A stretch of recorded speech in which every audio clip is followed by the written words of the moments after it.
Hey there, you looking kinda cute. Please consider subscribing and check out our Patreon for more. Enjoy the video.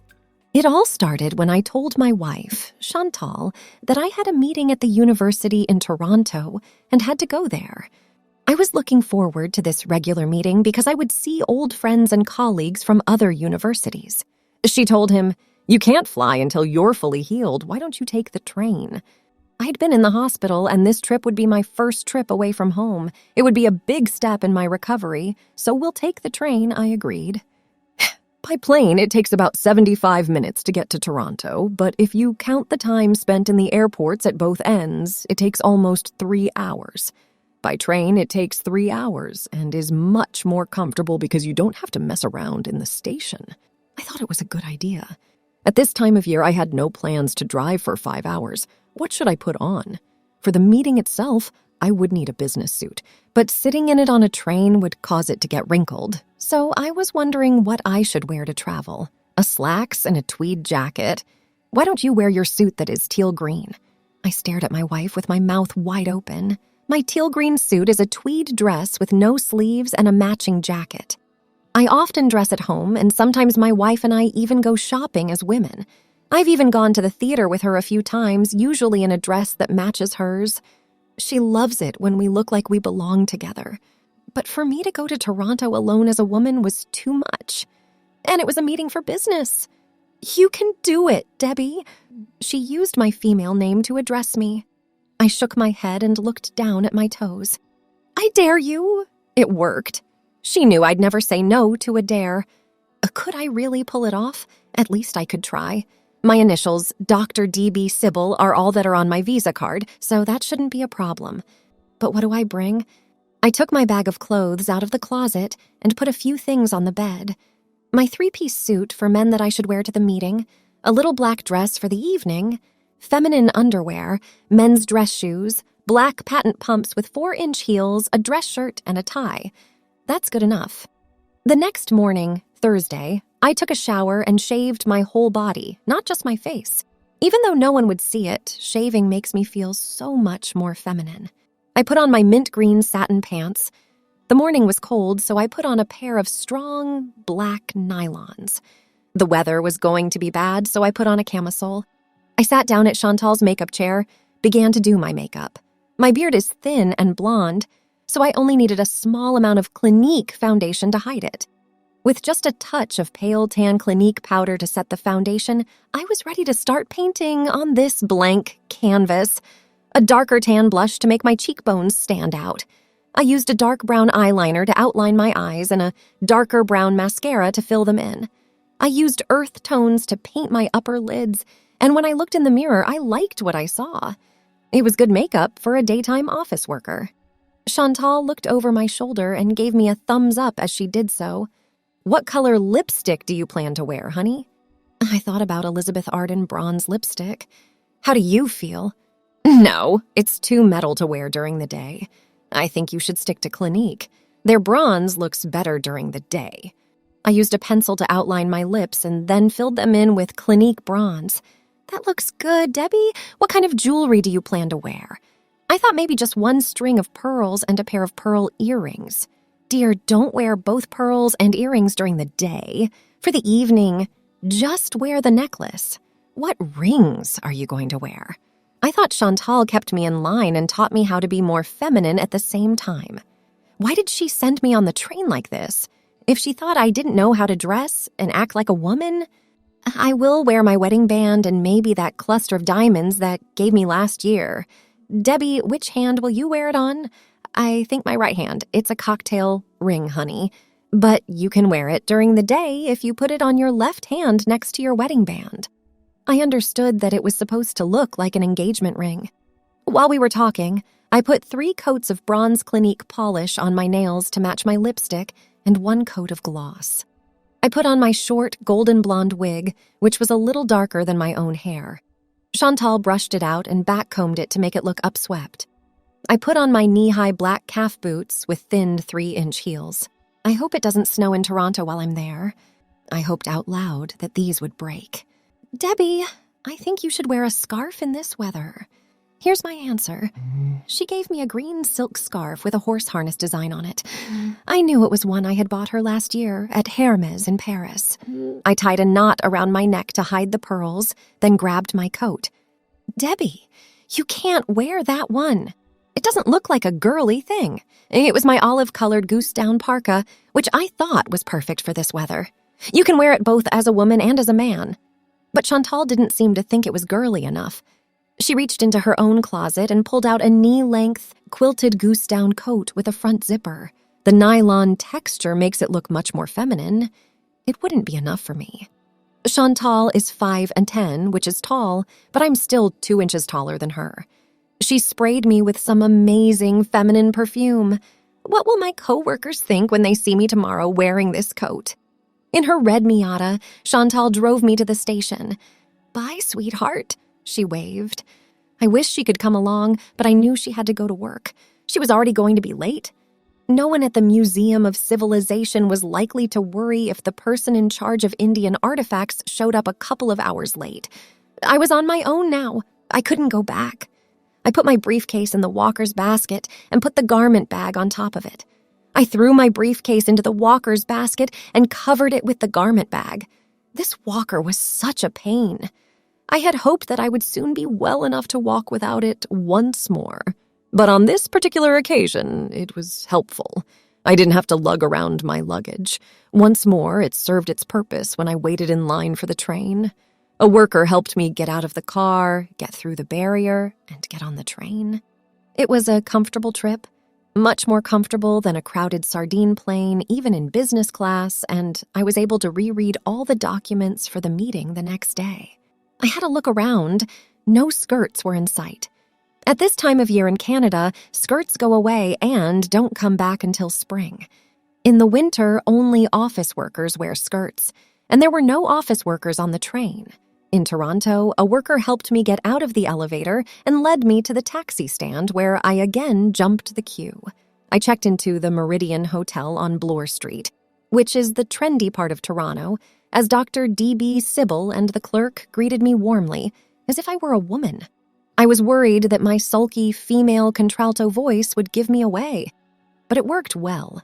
The next thing that worried me was that some of my coworkers may have picked the same hotel. The room had 2 king-sized beds, a small table, and 2 upright chairs and 2 easy chairs. There was at least a plug for a computer. I took off my coat and scarf, hung up my jacket and garment bag, and plugged in my laptop so I could let Chantal know I was safe. I took off my boots and put on my fluffy mules instead. I then spent a few minutes surfing the web. Dinner time had come. I hung up my dress and took out my bag of clothes. I didn't change my underwear, but I did take off my nylons. I took out my little black dress and held it up to my body. In the mirror, it was clear that my slip was too long. I got rid of it. The little black dress was floaty and made mostly of organdy with satin accents. Took it off my makeup, put my wig on its stand, and took a quick shower. I should need more makeup for the evening. I dusted myself with talcum powder and I put a black lace garter belt around my waist, tucked the garters into my pants, and sat down at the vanity to do my makeup. The same foundation, but a little more blush, and my eyes were darker and I used some green on my upper lid. I put on the metallic bronze Elizabeth Arden lipstick and liked how it looked, so I grabbed my longer blonde wig, which I never wore during the day but only at night. See? Chantal has done a great job of teaching me. I put my pearl necklace back on and put the drop pearl earrings through my earlobes. I put a little bit of brown blush there to make it stand out. I rolled up my legs, which had been shaved, and clipped them to my garters, which were sheer black nylons with a seam. I stood up and put my feet in my black patent pumps. I looked in the mirror and thought I looked good. This was the time. I helped open my black dress, stepped into it, put it on, and then looked at myself in the mirror. After I got home from the hospital, Chantal bought me this new dress. It wasn't tight, but it was loose. Since I got sick, I couldn't wear my corset anymore. I got quite thick around the waist. My old tight dresses didn't fit me anymore, so I had to get looser ones like this one, which ended about 3 inches above my knee. I thought it was a bit short for a woman my age, but Chantal didn't agree and I trusted her taste. I looked at my nails and thought they were too short for the evening. On the trip, where I wore green leather gloves, it didn't really matter. But for dinner, I would rather wear something more girly. I took off the nail polish and got a new pack of short stick-on nails since a woman my age wouldn't wear long nails. I stuck them on with tape that has two sides. I hoped that would last until the evening. I used the bronze varnish from Elizabeth Arden to go with my more metallic lipstick. I was ready to go when I put a little perfume on my chest and behind my ears. I called the main dining room, which was on the roof, and asked for a table for one. I also got my evening bag.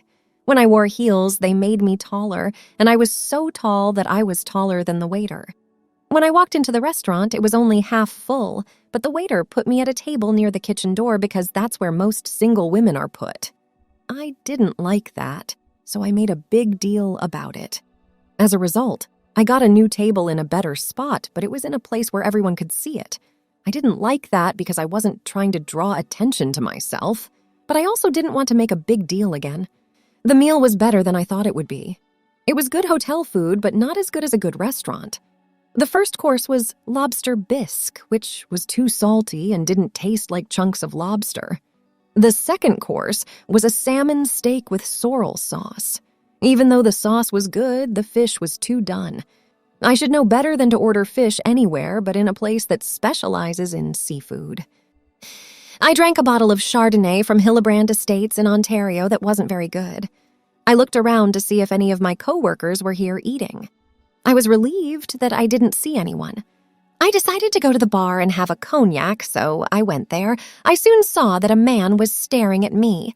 I was sitting in a booth, and when he smiled at me, all I did was smile back.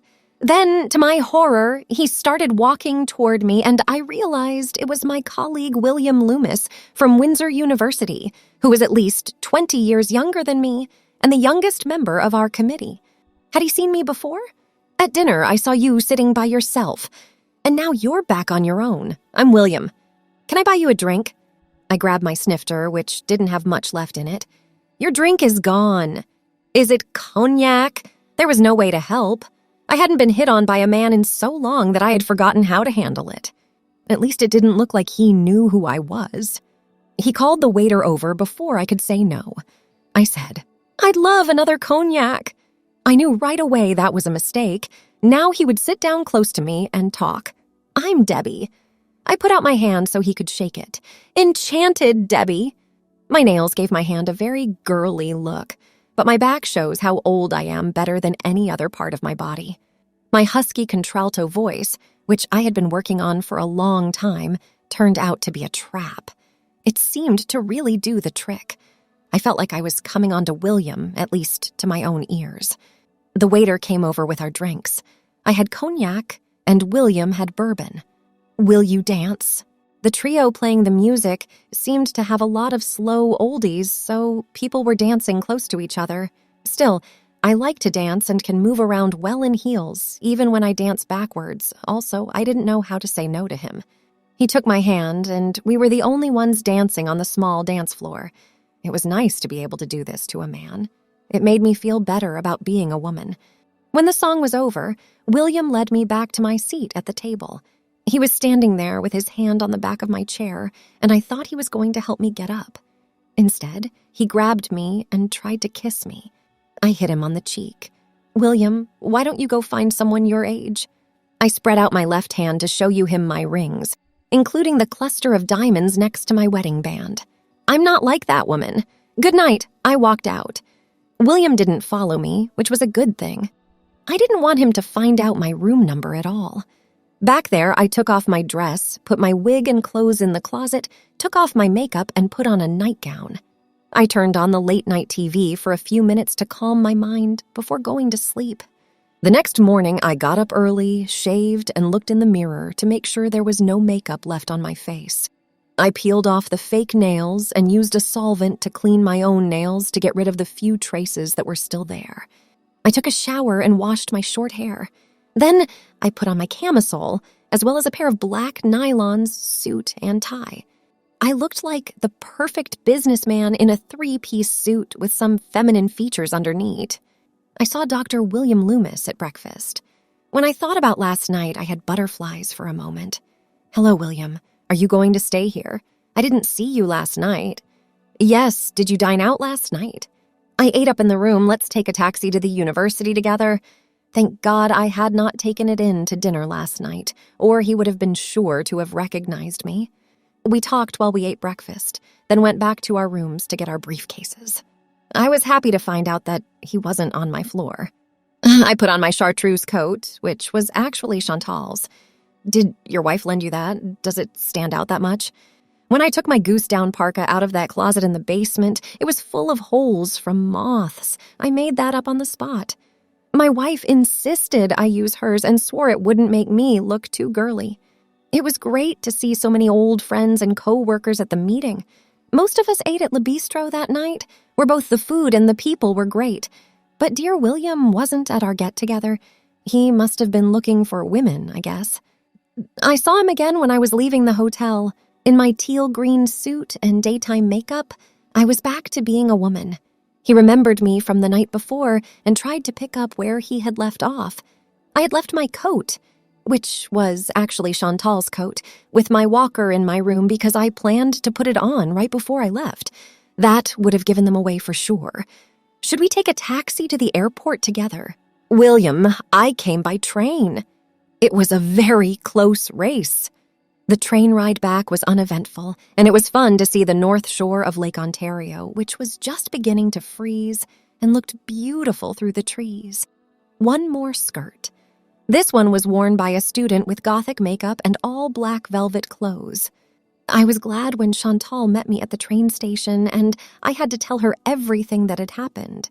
She had met William Loomis before and was excited about my adventure with him. I always thought he was a player, but I never thought he would try to hit on you, Debbie, or even me. What a beautiful girl you are.